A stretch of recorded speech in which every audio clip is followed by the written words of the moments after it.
Good evening everyone and welcome to this Tutor to You BTEC National Revision live stream for Unit 1. My name's Liz and I'm joined by Lynn tonight. Hi Lynn. Hi everyone, hi. So tonight we are aware that it is your exam tomorrow, so we are going to do an overview of all the topics and a nice fast-paced revision session. Not too challenging, I hope. Everyone at home, please do join in. There's lots of you tonight, so I expect the chat to be really on fire. We will do our best to get through as many responses as we can. So yep, just type your answers, into the chat as the activities come up. So we won't waste any time tonight, Lynn, because we've got lots to get through. So let's kick off with the first activity. Do you want to do this one? Yeah, sure. Okay, so we're going to get you putting all of these different terms into 4 groups of phrases, okay? So there's 4 groups of 4 that I want you to combine, and I'm going to give you a little clue in terms of life stages, okay? So I'd like you to tell me what the connection is and then tell me what fits into that group. So you might say the word for what it's a connection, and then you might say A1, B2, C4, D1 to put them together in a group. I hope that makes sense. Okay, so let's pop your answers in the chat. Anybody want to start us off? Can you see a group that might form? And what might be the connection? Okay. Okay, Martha's saying life stages. So I think just to give everyone a little bit of an extra clue, let's start with infancy. So what can you find related to infancy on that screen? Okay, Rob's saying milestones. Lois is saying gross motor skills in infancy, and Charlotte's saying developmental milestones. They're saying B1, so standing, B4, which is sitting up, yep, A3, cruising, and it's going too quickly for me. Yeah. B4, B1, A3, and A1. Yep, that looks pretty good to me. Shall we see if they are correct? Yeah, let's have a little look for infancy. So standing, walking, cruising, and sitting up are all examples of physical development in infancy. Brilliant. So our next hint then, Liz, would be which life stage? Early childhood, I'm guessing. Early childhood, yeah, absolutely. So what do you think? So anybody tell us which of these key terms relate to early childhood? Let's have a go. Physical development, don't forget. So we're looking for early childhood. Which words might relate to that? Okay, Abiha's saying C2, riding a tricycle. Yeah, I agree with that one. That sounds like a good one. What else might relate to physical development in early childhood? Yeah, we've also got hop, skip and jump, which is C3. Okay, Abby's had a go, I think. It's moving quite quickly, isn't it? She's gone B1, buttoning clothing, C2, riding a tricycle, C3, hop, skip and jump, and then the last one, Holly and Evie are saying A2, join up writing. Let's reveal that one. Let's have a look. Yeah, brilliant. So well done. And then our next life stage is adolescence. So what are you going to put into adolescence? The key areas of physical development in adolescence. Definitely going to get easier because we've got fewer terms. 50-50 now, isn't it? Yeah. Yeah, well done, Abiha. You did get it right. Yeah. Excellent. Lots of great contributions tonight. And well done, Isabel, for writing everything out. That was really good. Okay, Evie says A1, puberty. Yeah, brilliant. And Abiha and Jemima are saying release of sex hormones, which is D4. Sounds sensible. We've got D2 from someone saying development of primary and secondary sexual characteristics. We've got Yan Yan. Hi, Yan Yan. Always happy to see you. Yep. Similar answers.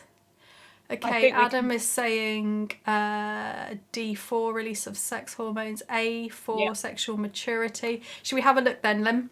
I think so. I think the main one that wasn't mentioned in that one was, what did we get? Oh, no, sexual maturity. You just said it at the end. Yeah, absolutely. Well done. Brilliant. Yeah, really good. And that means our last ones, which life stage is that? If you could just type in the chat, those that are left, which life stage does that relate to? So could you pop that in the chat? Those ones that are left: peak physical strength, estrogen levels decrease, pregnancy, perimenopause. Which life stage will we be looking at there? So we've got Angel and Charlotte saying early adulthood. We've got some people saying middle adulthood. Mixture of early and middle adulthood. Oh, they're flying through now. Yeah, well done. So early adulthood. So the perimenopause and estrogen levels decrease tends to come towards the end of early adulthood. Yeah, absolutely. Well done. Excellent work. Really good. That's a starter. That's got us going. Okay, so categorise activity. If you've not been with us before, I'll just quickly explain it. We'll give you 60 seconds on the clock with a timer with music. It's quite dramatic music, just to add a bit of tension. And I want you to categorise the 8 statements on the right-hand side into psychological effects of ageing or physical changes of ageing. And these are straight off the spec, nothing too challenging. So let's go with the timer. You can just type psychological and then give me the numbers that relate to that. You don't have to write everything out. Here we go. Very dramatic. Wow, Amelia's straight in. Well done. Give us some numbers then that relate. See, Cameljit's joined us. Hey Cameljit, how you doing? And Phoebe. Brilliant. Cameljit, tell us which ones you're referring to. You've given us the numbers. Which ones do you mean? Hi Angel. Angel's come back as well. Just give people another 20 seconds to type their answer. Nardos is with us again tonight. Hey Nardos. Olivia's been with us before as well.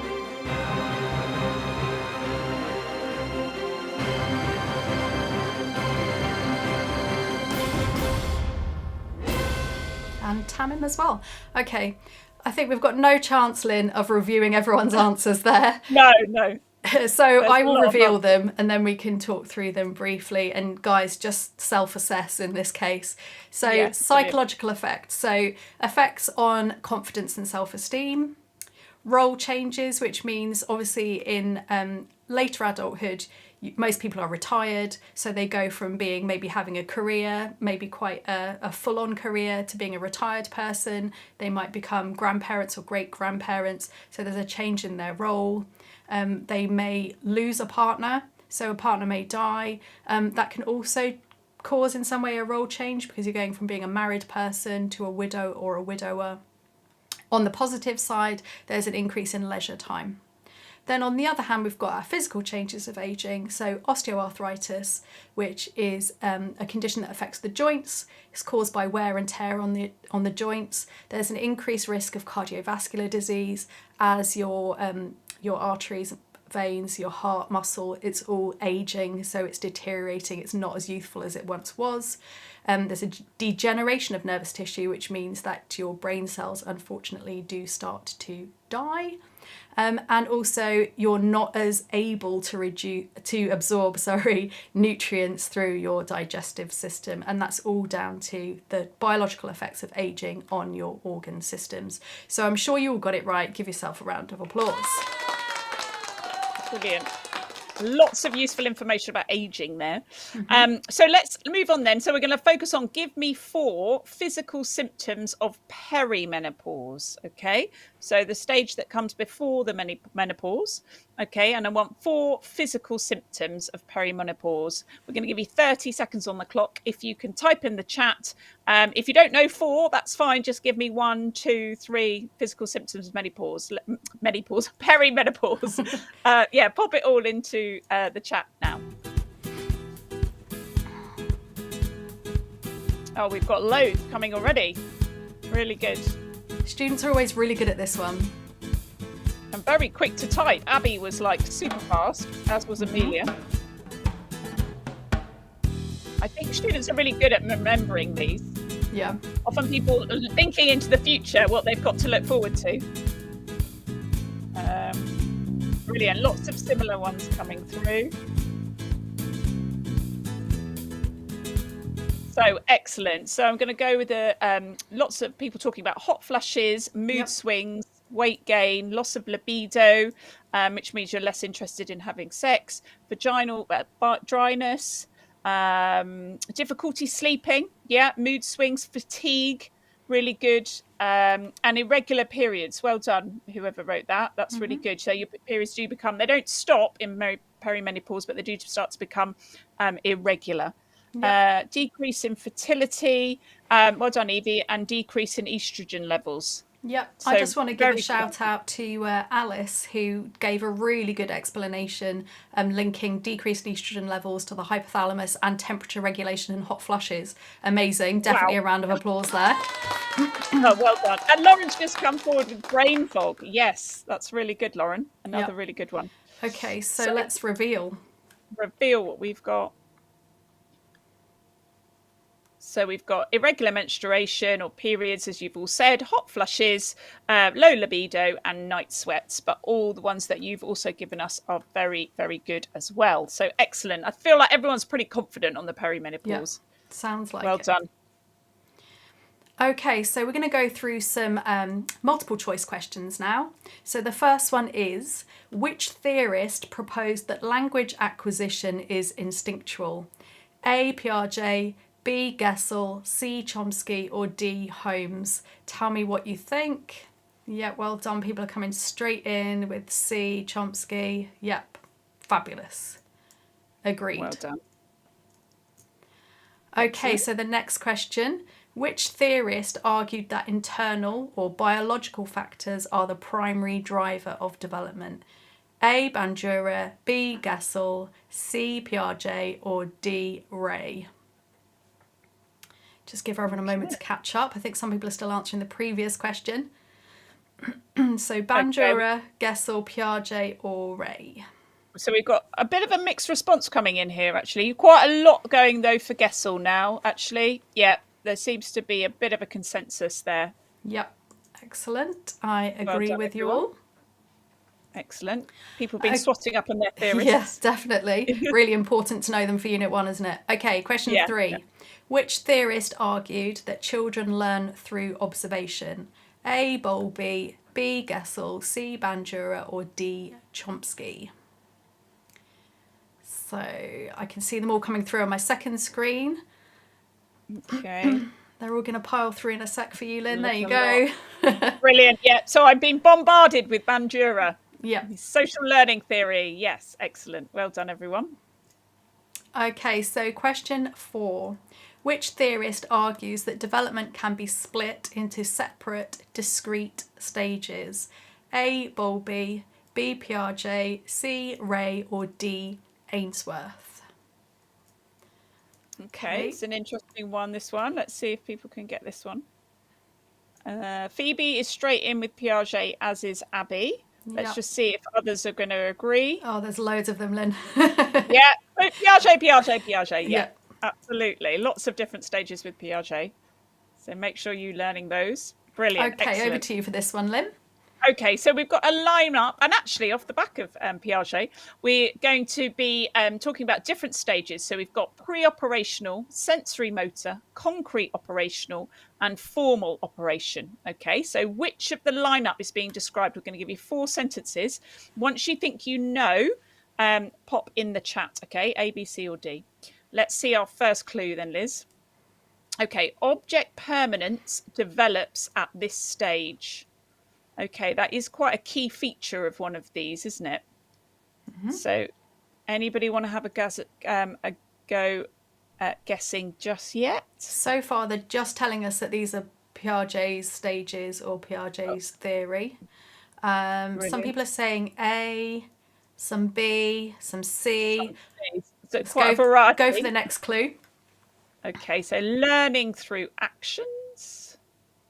Okay, does that help? So you're developing your object permanence, you're learning through actions. Which stage do you think this might be? You're going to also be learning through your senses. Yep, I can see loads of people now saying sensory motor. Yeah, we've got quite a lot of sense. Still a few Bs. Still a few As. A's and B's we've got coming through. So maybe this last clue will help you firm it up. And age 0 to 2 years. I think that should. Yeah, final answers now, guys. Final answer. Yeah. We have a flurry of B's. Are they correct, Liz? Let's have a They look. are, Yeah, yes. absolutely. The sensory motor stage. So the first stage of Piaget. Excellent. Well done. Okay, so in the red herring, we are going to show you 4 items or 4 statements, and I want you to work out which is the odd one out, but importantly, also tell me why. So take a moment to read through them, work out which is the odd one out, tell me A, B, C, or D, but also type a reason why, please. So we've got A, Bowlby, B, Ainsworth, C, Gessel, and D, Schaffer and Emerson. Which of those is the odd one out and why? Okay. Bit more of a different type of activity, this one. Mm-hmm. You have to just kind of think about connections, aren't you? What connects some of them and what doesn't, maybe which one doesn't fit with that one. Okay, we have got some people who've been doing their revision, I think. So straight in, Phoebe and Charlotte and Alea are all saying Gestalt. Because it's not about attachment theory. The others are attachment theorists. Yeah. I think that sounds like an excellent that's spot on, answer. yes. Well done, guys. Yeah. Excellent.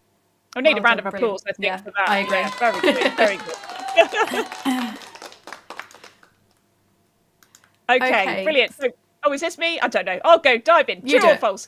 So really quickly in the chat, I want you to give me a happy or a sad face emoji or a T or an F for true or false.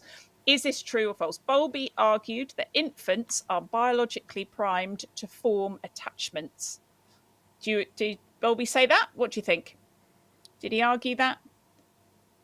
And then perhaps Hi, Zainab.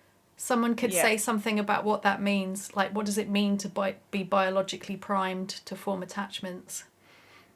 If any of you are quick at typing, which I think most of you are. super fast. Yeah. Much faster than me. So we're getting lots of trues, aren't we, Liz? So so someone said innate. Someone else has said pre-programmed, naturally formed, innate ability, built-in ability. Brilliant. Nice. People talk about monotropy. It's all going too fast for me to read. Yeah. Genetically innate. Yeah.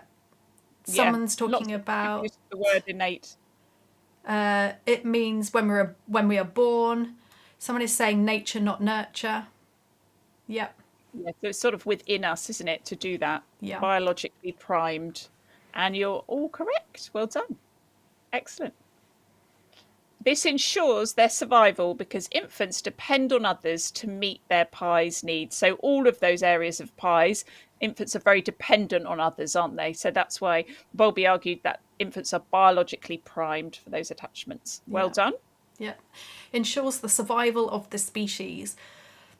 Okay.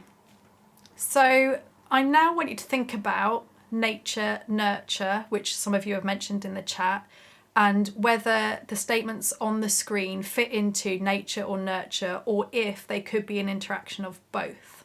Okay, this one's, some elements are quite easy on this, and others you might be a bit like, not quite sure. I'm going to give you 60 seconds with that intense music again. So in the chat, type nature and then give me the numbers that link to that, nurture, the numbers that link to that, and then both and the numbers that link to that. So let's go. Well done. Have a look.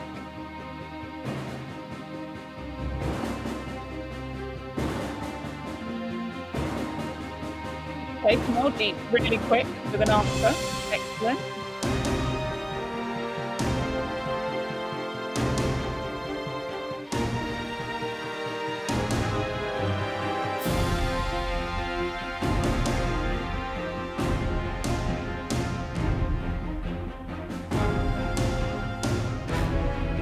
So remember to type your own answer, so people ahead of you might be wrong. So go with what you think. Got quite a variety of ideas.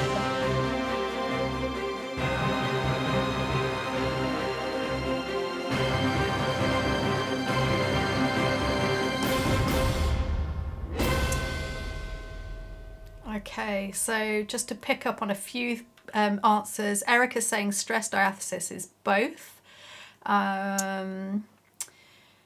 Chomsky is nature. Interaction of both is 4 and 7. So Piaget and stress diathesis. Nurture is 1 and 5.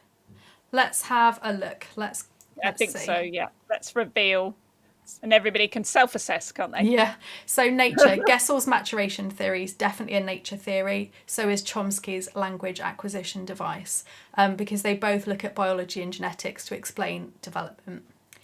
In terms of nurture, Bandura's social learning theory is very much focused on the external environment, so influences from around you. So peers, role models, family. Interaction of both is stress diathesis. Okay, so you might have a genetic predisposition to something which is not triggered until you experience a stressor, which could be a traumatic life event. Bowlby's theory is actually an interaction of both. So whilst he says that we're biologically primed to form attachments, which is nature, we're also heavily influenced by the actions of our primary caregivers. So that's nurture, that's the external environment. So it's a good example of both. So you have that biological instinct to attach, but if your parent ignores you, that affects the quality of your attachment. And then Piaget's theory is also a good example of both, because he does say that all children across the world follow a universal set of fixed stages. However, he also says that you have to explore your environment. Infants explore through their senses and interaction, and schemas are about a way that your brain works, so that's biological, but based on your experiences of your environment. And I can see people answering each other's questions, which is amazing. There's some really nice explanations of stress diathesis there. Well done. Okay, round of applause, I think. Yeah, really good. And that's more of the tricky area, isn't it, or getting all these theories right? Yeah. But it looks like lots of people have done their revision, so well done. Definitely. Okay, would you so like we're to do this one?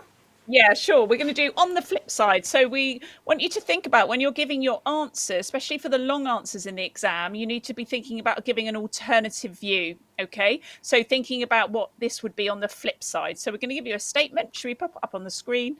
And I want you to tell me what might be the alternative view to this. Okay, so Cumming and Henry argued for successful aging. Older people should withdraw from society because they no longer have a valid role to play. Okay, now which theorist would come back and give a counterpoint to that? What would be the flip side? Okay, so if you could maybe give me the name of the theorist, but also what they would argue instead. Okay, so the flip side, because this is one side of an argument, isn't it? But what would the other person argue?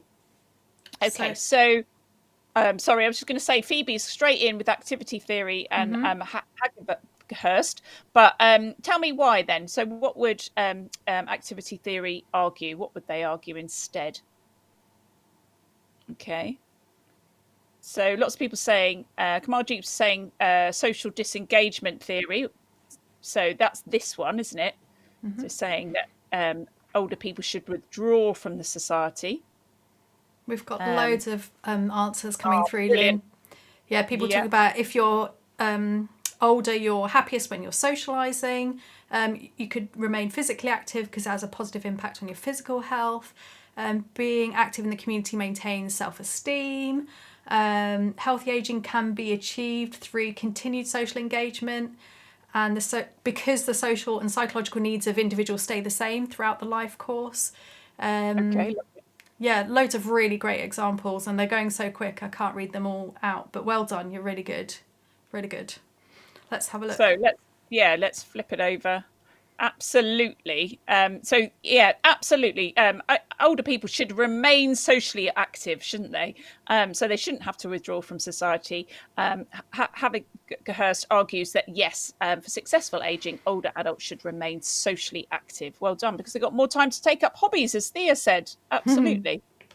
And look forward to retirement as well. And bond with family. Some lovely answers for that one. Yeah, really good. Really nice. Yeah.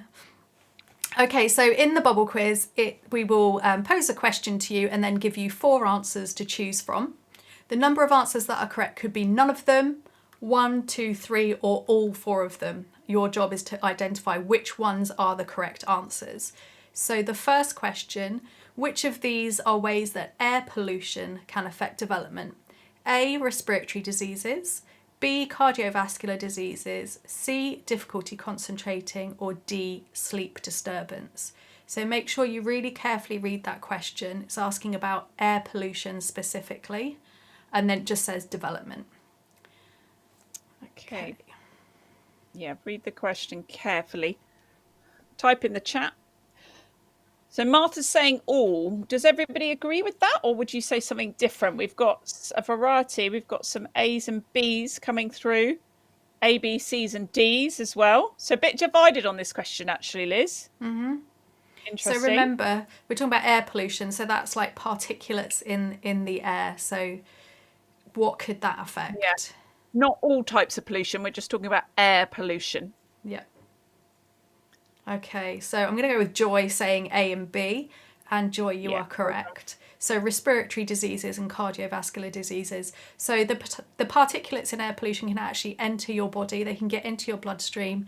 They can actually get into your brain as well. So they think there may be a link between air pollution and dementia. Also, for those of you that are interested in like pregnancy and childbirth, they have found particulates of air pollution inside the placenta as well. So that's the organ that keeps the baby alive when it's in utero, and they can look at the placenta after it's comes away after the birth, and they found particulates of air pollution in the placenta. So it's really damaging. Okay. Yeah, and people might be thinking of noise pollution when they're thinking more about difficulty concentrating and sleep disturbance. So yeah, well done. A few people saying that actually in the chat. So yeah, other pollutions. Well done. Okay, so question 2. Which of these are factors that can positively affect self-esteem? So remember to read the question really carefully. It's asking for positive effects, and it's specifically asking about effects on self-esteem. So A, sufficient income to afford what you desire in life. B, good health and well-being. C, sustaining a life-changing injury. D, not achieving the educational outcomes hoped for. So what are people saying, Lynn, on this one? Well, positive factors. We're only interested in the positive ones. So a bit more confident in this one. A's and B's across the board. Let's have a look. Yeah, really good. Excellent. Well done. You did read the question carefully. Just we want those factors that positively affect your self-esteem. A really important tip for your exam tomorrow. Make sure you read the question slowly and carefully. Yeah.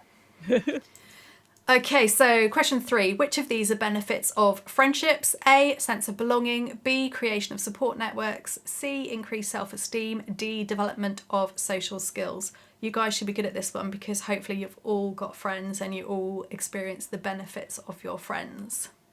Okay, Phoebe saying all. Yeah. Liv saying all of them. Shreya saying all of them. Yep, absolutely. That was a nice, easy one, wasn't it? Yeah, really easy. But really nice key terms there about how friendships benefit people. Absolutely. Okay, so question 4. Which of these can occur due to poor housing conditions? A, cardiovascular problems. B, anxiety. C, depression. D, accidents and injuries. So poor housing conditions. Give me some examples, Lynn, of what they could be. Poor housing conditions. Quite often things aren't repaired, so you might have windows that don't shut properly. You might actually have doors that don't have very good security because they're falling apart, which could make you feel very worried about what's happening. You could have mold or damp within your house if it's not very well ventilated or heated. Quite often people that maybe live in social housing, their housing isn't very well repaired or maintained, sometimes by the landlord. It can lead to lots of issues. How many of these do you think we've got? Someone said open wires. Yeah, absolutely. Yeah. That's another good example. Yeah, poor electrical safety. Yeah. Someone's written overcrowding as well. Well done. Yeah. Someone wrote poor insulation. Yeah. Agreed. Yeah, really. All of them. Yeah, excellent. Well done, everyone. Okay, over to you, Lynn. Well, we were just talking about that, actually, weren't we? So damp and mould, good example of poor housing conditions. So is this true or false? Can damp and mould in the home cause respiratory issues? Is that true or false? What do you think? Yeah, everyone's saying true. Yeah, let's have a little look. And I think we've got a little bit more information for you that comes with the happy smiley face. So mold produces allergens, irritants, and in some cases, toxic substances. That's not very nice, is it? Remember that damp and mold do not cause colds and flu, though. They're caused by viruses. Okay, so you mainly want to focus on damp and mold causing respiratory issues, whereas the colds and flus are more come from the viruses that go round, okay, that we spread between us. Okay, let's move on because we're running Running close out to of the time, wire on time. Yeah. So poorly heated homes can lead to hypothermia. Is that true or false? Give me a quick T or F in the chat. You don't even need to write it full. Just T or F in the chat. Yeah. And remember, hypo, HYPO means low. Hyper, HYPER means high. Yeah. So hypothermia. We've got lots of truths coming through. Yeah. Shall we reveal? Let's have a little look. It's true. And let's have a look at our tiny bit of information. It's really important that elderly people are more vulnerable to hypothermia. So the government provides winter fuel payments to pensioners to help with heating costs. It's quite an important thing around aging, isn't it? So hypothermia isn't something that elderly people experience. We want to keep them nice and warm. We need to heat care homes as hospitals as well. It's really important. Okay, so let's move on quickly. Give us 4 effects of redundancy. We'll give you 30 seconds on the clock. And they can be effects on any area of pies. Someone's being made redundant. You need to know what redundancy means, don't you? Yeah, I'm hoping people do know what redundancy means. It's different to retirement, so remember that. We've got some really good ones coming through. Anxiety, depression, low self-esteem, loss of money, poor lifestyle, low image, lack of physical activity. Yep, let's see what we've got on the screen. So remember redundancy. I was just going to say redundancy is when you lose your job, often because the company can't afford to keep you on. So it's different to being fired or, sacked from your job. It's your let go, really, because they can no longer afford to keep you. Yeah. So we've got loss of confidence, new job opportunities, decreased social networks, and you may have financial concerns. So it's not really necessarily a positive thing, but it might be for some people if they get like a redundancy package and they can go on and find another job. So you can look at this from both perspectives. Okay, let's move on. So 4 effects of serious accident or illness. Off you go.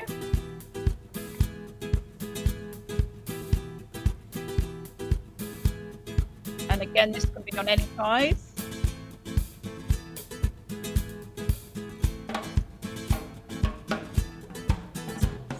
See what's coming in. We've got time off work, can't go out and socialise, leading to isolation. Might feel like you're becoming a burden. Can't work, so low income. Yeah, some really great answers. Let's have a look at what we've got. Let's have a little look. So we've got pain and fatigue, because obviously you might have hurt yourself from the accident, or if you're unwell. Loss of skills and knowledge, because obviously you're focusing on getting physically better.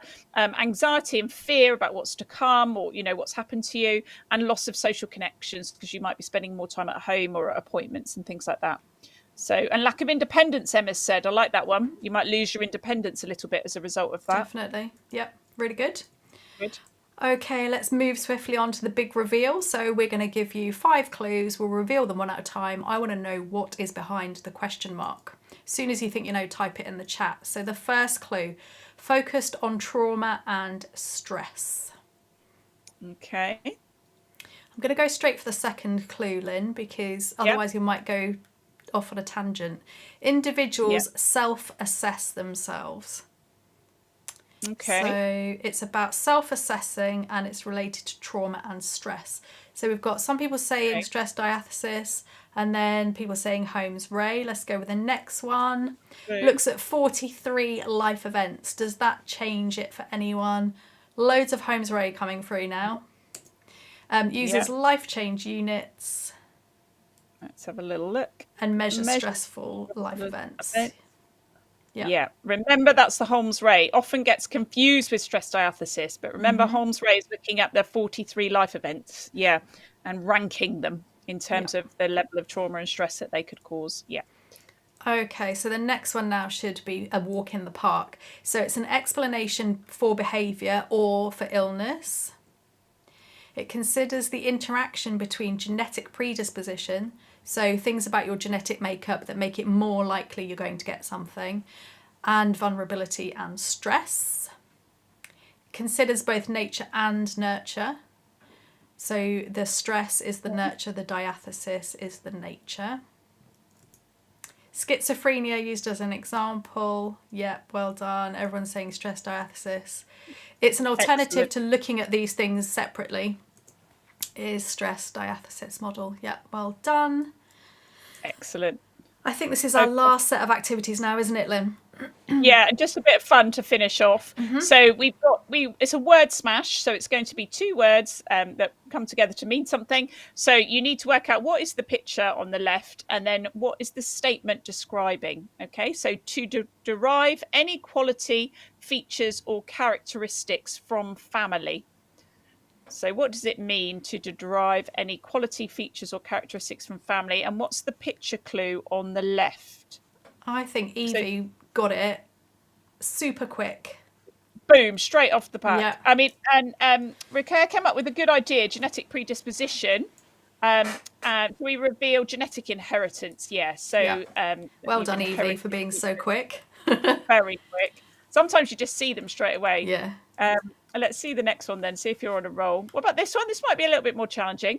So a person's trade or profession, and what is happening then in that picture? What's kind of somebody like saying that they're ticking a box. Have a little look. See if anyone can give a clue. It might be related to economic factors. Okay, good clue there, Liz. I like that. Let's have a little look. People are being thrown by the tick next to hungry. Yeah, so, but what is it at the top? What's kind of maybe blanked out? Okay, someone said status. Yeah. So what might be a person's trade or profession? What's that describing? Job status, someone said. And Dr. Essie Cannon said employment. Yeah. So what might... Yay, my life said well employment done. status.